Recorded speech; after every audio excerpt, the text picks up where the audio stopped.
నమస్తే అండి. సమస్యల్లో చిక్కుకున్నప్పుడు ఒంటరిగా కూర్చుని ప్రకృతిని చూస్తూ ఆస్వాదిస్తూ ఉండండి.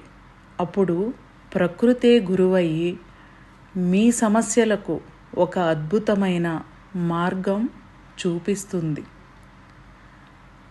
ఈ మార్గాన్ని మీరు గ్రహించి మీరు ఊహించని ఆనందం పొందుతారు. ఎందుకంటే అద్భుతం జరుగుతుంది కాబట్టి. అంటే మీ సమస్యలకు పరిష్కార మార్గం దొరుకుతుంది. సమస్యలు లేకుండా జీవించాలి అనుకున్నా, సమస్యలు వద్దు అని అనుకున్నా, పంచభూత తత్వం ఆన్లైన్ ప్రోగ్రాము 9/4/2025 నుండి స్టార్ట్ అవుతుంది. No fees. WhatsApp group link డిస్క్రిప్షన్లో ఉంది, చూడండి, జాయిన్ అవ్వండి. Universal lifestyle drugless treatment centre. Thank you అండి.